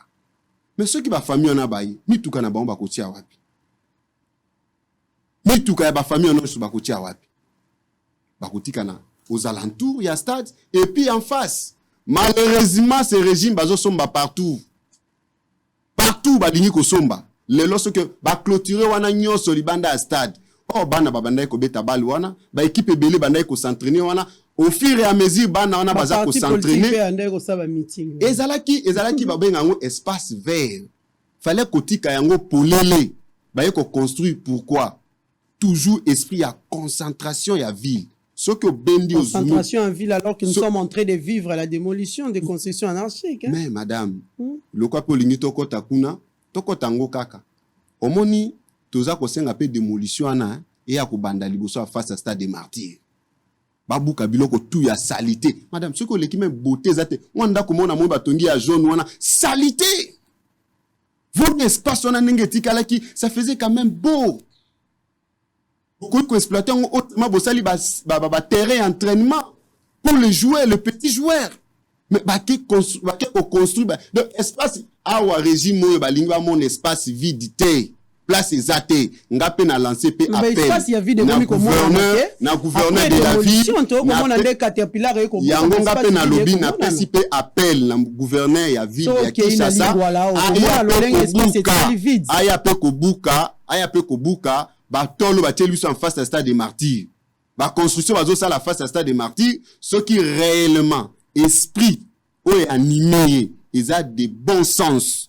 Aya pe kobuka kuna. Revenons à sujet wana madame, il y a ba destruction anarchique. Je suis désolé. Nous sommes au 21e siècle madame. Soko yoki na 21e siècle, un état sérieux responsable, bazo benga construction anarchique, c'est qu'il y a un problème. Il y a un sérieux problème. D'abord, la première des choses, toute ville est dotée d'un document d'urbanisation. Il y a ville. Et chaque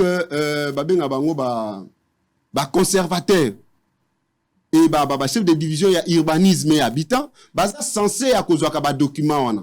C'est-à-dire que yebike esika oyo esengeli koteka, esika oyo esengeli ya koteka te. Mais peuple oya mawa. Des fois peuple à cause de la ignorant na matière wana yebite. Mais tant voyez pas dans l'état, un état responsable. Mais prends le courage de lui dire que cet endroit est allé prohibé yakotonga ndako. Mais le même état, il se permet parce que ces gens-là représentent l'état congolais dans un secteur fixe. Ba nomaki bango pour qu'il va servir nation na secteur na bango. Vous allez urbanisme et habitants. Si le peuple on a moins on a ya passe. Aïe, motonyo ça censé accueillir domaine nyo sauté. Tango aïe, yo allez l'état. Zoa courage comme c'est que si ka on a baton. Soki ye moko akeko tonga na mutu makas. Pourquoi beaucoup ou mais la soki réellement baton na basala comme ça là. Après 2 jours 3 jours vous arrivez, bobuki. Ce que moni bati ki bobe, l'état ye moko. Azote ke la bango mabele. L'État est mon cas autorisation de construire.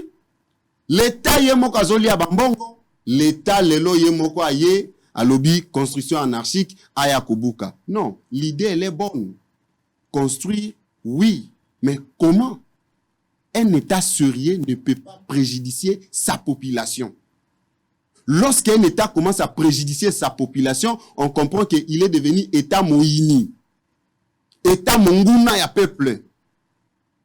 Normalement, ça la canine.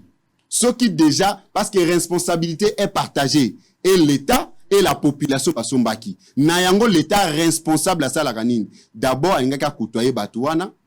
Basali ba expertise. Ya banda kuna bango. Néanmoins, ce qui l'État est responsable, à quoi qu'il disposer terre moko quelque part, et puis de deux, à procéder à indemniser bango.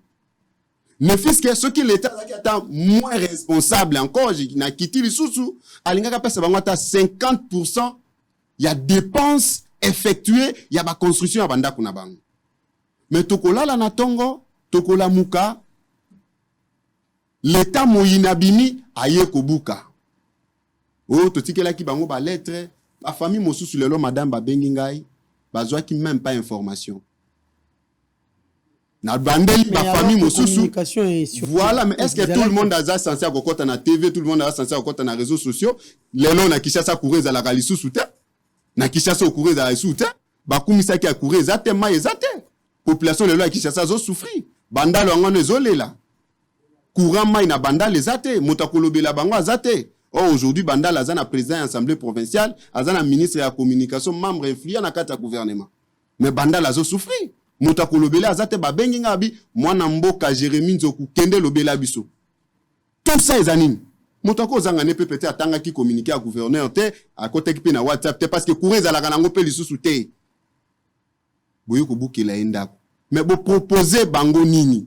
Si ndenge besoin intention bozo buka pour que ba kina nazolo batena ba constitution net zanet ba hôtel ou bien ba boutique mais nazolo ba habitation oyo bato ba peuple azo banda ko ba peuple aza ko vendre ba kindi wapi na yango toza ko senga ngana lobi boyo idée ya ko détruire ezala kanango malamu mais sengeli l'état za la responsable azo pe une partie ya dose ya sens ya humanisme là où il peut mettre sa population.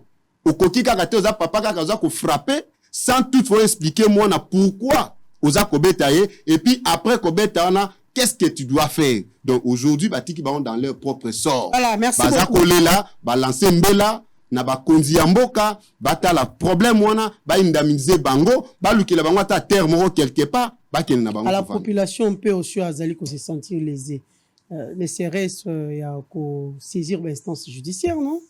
Maman faut qu'il est l'osdel société de l'état oya monene na mboka oyo na moni DG na bango akepa ministre ya justice oyebi pourquoi ake koloba na ministre ya justice abi depuis ba dossier na bango nyonso balandela ka sinela za kaka aspect ya kaka échec pona ni poste nela bimisa kaka mbongo omoni na ba niveau mosusu ceux qui l'état congolais lelo ya commettre lokwana population mbongo ko futa avocat population na mbonga ko saisir justice voilà. Va et vient à ba transport moto déjà basi ba bouquer ndako na niveau azawana réflexion ni nazana ngo oyo keno biso na tozo réfléchir parce que nous sommes posés mais il y a za sous ba émotion voilà à ko réfléchir ndenge nini. Merci beaucoup Meda Kankolongo.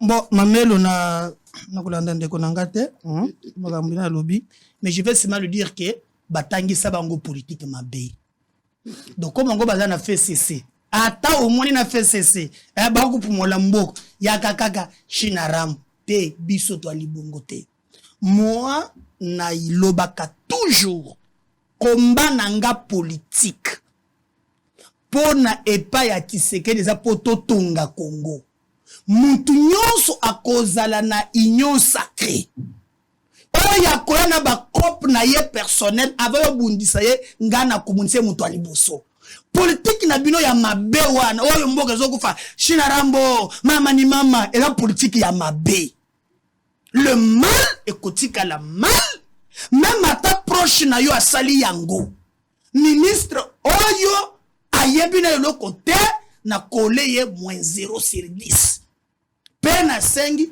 contrairement na bino et pas na bango balongolaka ministre te pendant 19 ans o basali na pouvoir na assemblée nationale ata assemblée isalabate mais awo yoka ki ministre moko koya na parlement ya mibale au dans l'information te mamelo zela tolérance s'il vous plaît mamelo tu il y a une question écrite soit il y a pratique parlementaire, soit on interpeller le ministre na question écrite, soit question orale avec débat, soit bakoki ko initier mon to komelier, soit à fournir ba réponse et c'est peliciété tant que ba non botika qui donc on va bagangwata comment ça la makate aza déjà interpellé na parlement autour le ba faut c'est pour kangaki ngote il y a une question écrite on va adresser qui l'explique donc soit qui monte na komelier et ka sepelité encore bongo lango question à la vie débat il est comme on a parlement soit qui ka sepeli na ngote ba ko bongo lango mocho ba ko ici na bureau wapi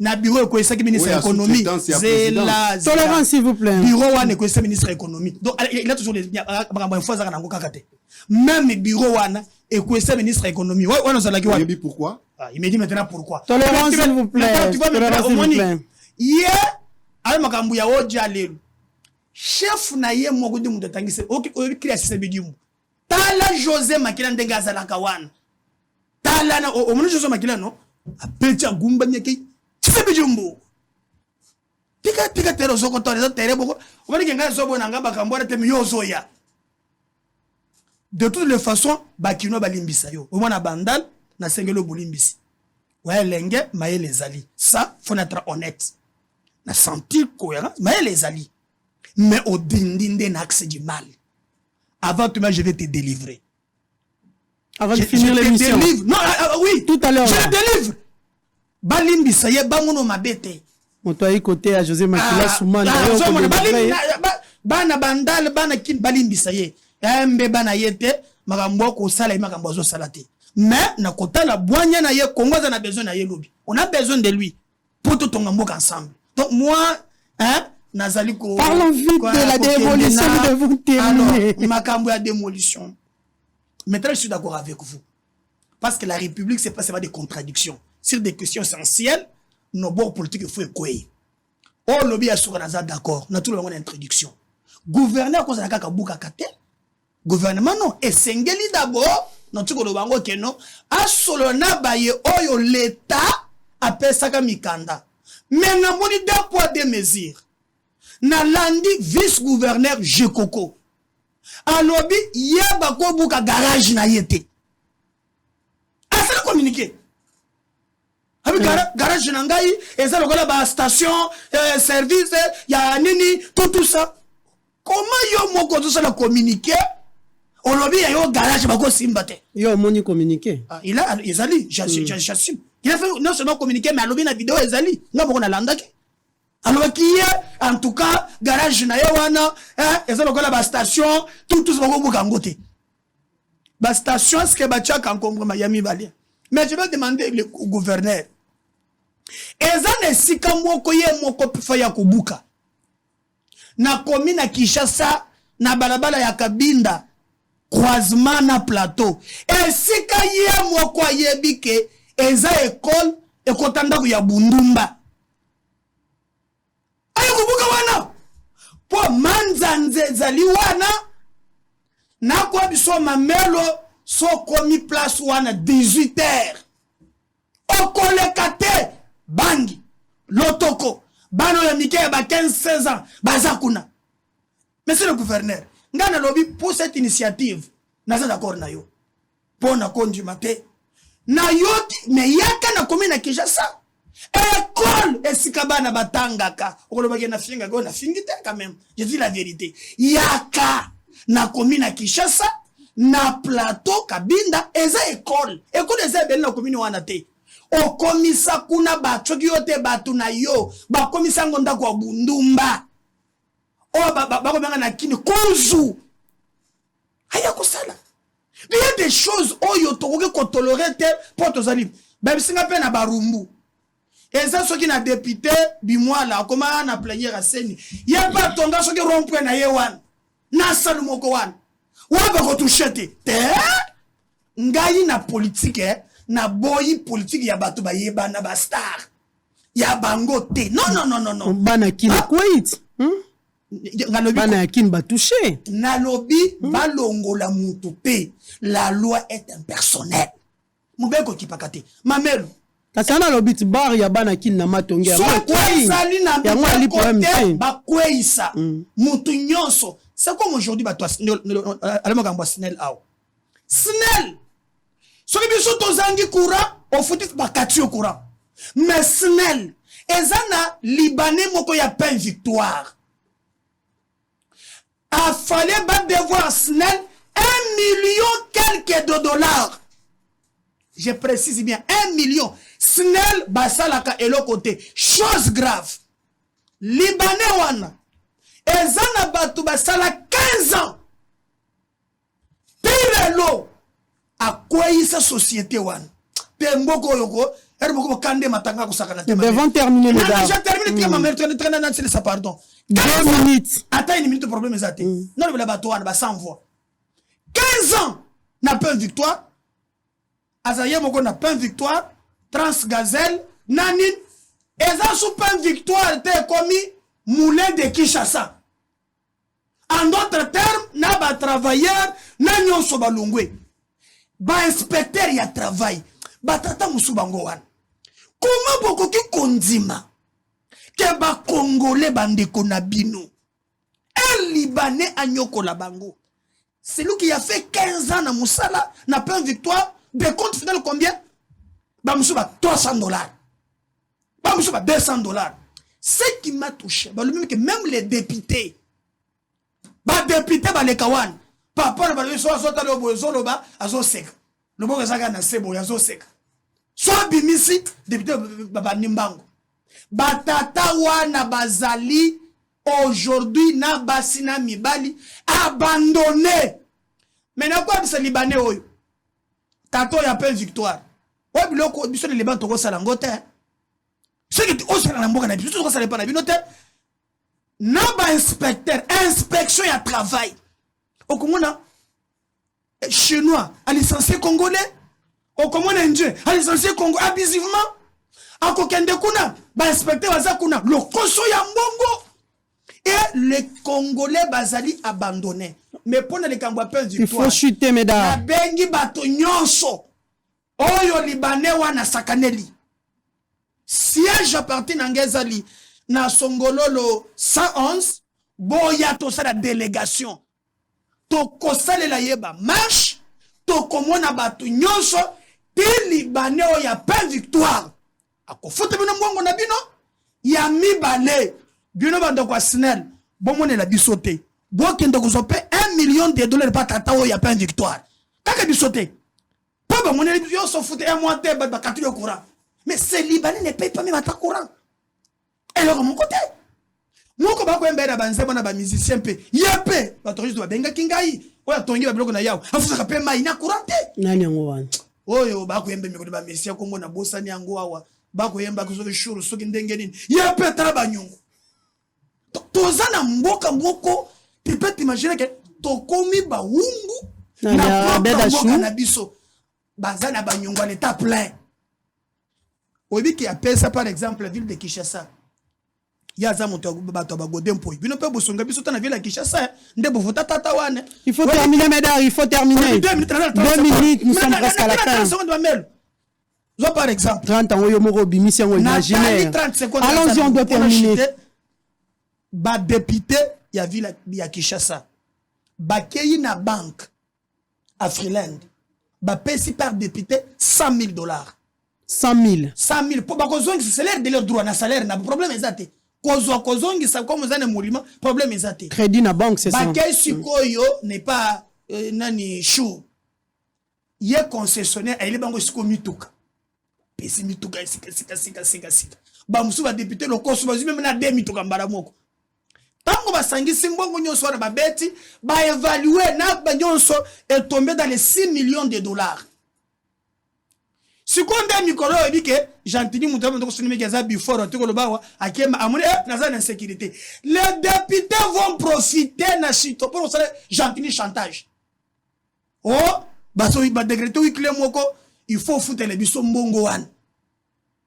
Crédit besoin individuel que la ville et Gentini va accepter. Non, ma mère, le coca t'a tête. Pourquoi tu as soukaté, moi, en boka? Tu peux ça maloba, pas Jérémy Njoku maloba soukaté. Tant que tu as aujourd'hui, la ville. Ce qui est un candidat lobby, Kolo Songa Leki, a Kokuta Nyongo. Alors que l'Assemblée provinciale, ton décentralisation, l'Assemblée est censée contrôler les gouverneurs. Merci beaucoup. Merci, Kankolongo. Jérémy Njoku, on doit finir avec toi. Maloba mboka wayo. Merci beaucoup, Mamelo. A tout yo talobi bino ndebo aki pe na ville à Kinshasa. Non, biso tutikala ko simba ville à Kinshasa te, biso en fait batobele bazana moi confusion. Au moins ni tango balobaka pona mona mboka José Makila Soumanda assez bazaki beaucoup plus na opposition, azaki moto ya opposition. Aye ko rejoindre équipe vers fin na dialogue ya cité de Loya. Il a fait que 2 ans. Bruigno soyo kakana pona 2 ans. C'est le moquette pour la gestion. Na zoloba non. Eza moquette na yango komona na kati kuno okuta mo ba port sec. Ozo kota lombongo bilé na l'état congolais, quelque chose qui n'était pas auparavant, il a créé. Ils a quand même bravo. Atikila qui ne peut projet à Malungo ko Sungamboka au port de en eau profonde, il y a banana, au pays le toujours en souffrance, exécution au ça les matin. Nakolanda ndekondenga zoloba nazo comprendre que ndeko comme ko revenir na raison eza malamu ceux qui ba congolais ba comme ko revenir na raison boy bandeko union sacrée ba comme ko revenir na raison et là ko zozanga bango lelo madame ezali kaka courage ya kondima ete to kwei to échouer to sala sikoyo nini au moment ngo zolanda tous les secteurs est paralysé tous les secteurs. Soki Hollandie, ba secteur nyo bandine national chaotique, apesi ba pourcentage moins 0. 7 000 nouvelles unités payées. Abandi koloba. Budget 4 milliards 15 milliards. Salaire 100 350 000. Ozokonsa gouverneur la politique. Atumba vice-gouverneur Mabé. Non, bango na bango te, yango nga na lobi wana nyoso biso to benga ngoneti eza envoûtement. Et c'est koti na kan union sacré. Envoûtement et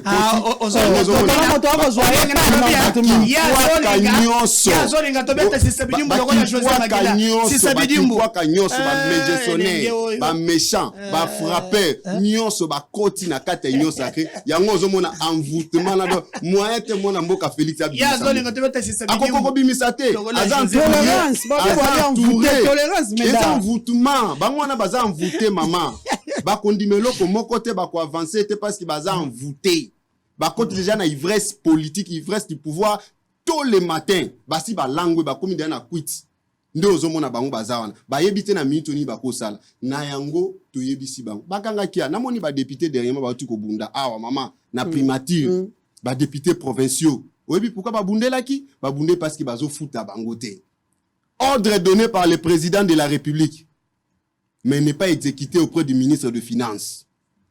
Premier ministre a motivé la décision du président de la République, n'est pas exécuté par le ministre des Finances.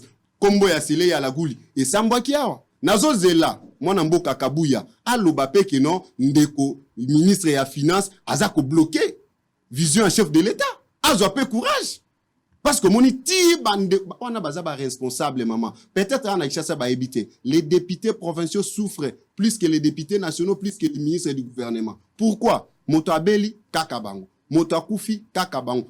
Degré à pauvreté en intérieur. Et zonga na boko na charge ya batouana. Et aujourd'hui, bazoko quand même, ba responsabilité, ba responsabilité nyonso ya l'État, ya gouvernement, à ça la kate, même ya exécutif, et zonga na mboka ba député. Merci beaucoup, yango Jérémy. Souffrance, yango toza koloba, oyo nyonso ndeko jantina za ko sala lelo, akangi zando bato aza ko souffrir, azobuka bandako bato sa indemniser les gens, o ba benga yango envoûtement na union sacrée.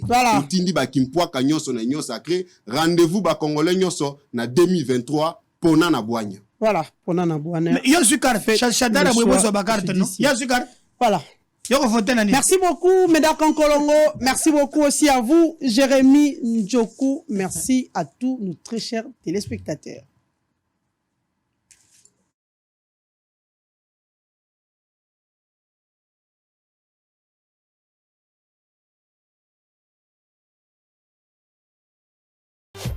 Hôtel Saphir, un bijou au standard international en plein Matongé, au grand carrefour de Kinshasa. Plusieurs catégories de chambres, bureaux et appartements climatisés avec Wi-Fi et TV n'a faux prix. Petit déjeuner y compris dans son restaurant aux spécialités variées avec réduction des prix pour Naba client Oyuba Fandina Hotel. Un ascenseur ultra moderne disponible en permanence 24 heures sur 24 vous amène à tous les niveaux. Yaboina Matongé et Salaté. Notre adresse A4 Ikelemba, quartier Matongé, commune des Kalamou. Téléphone 084 710 99 99 081 600 8000. Hôtel Saphir, Beau 4, bel emplacement, bon prix et beaucoup d'avantages. Bienvenue à tous.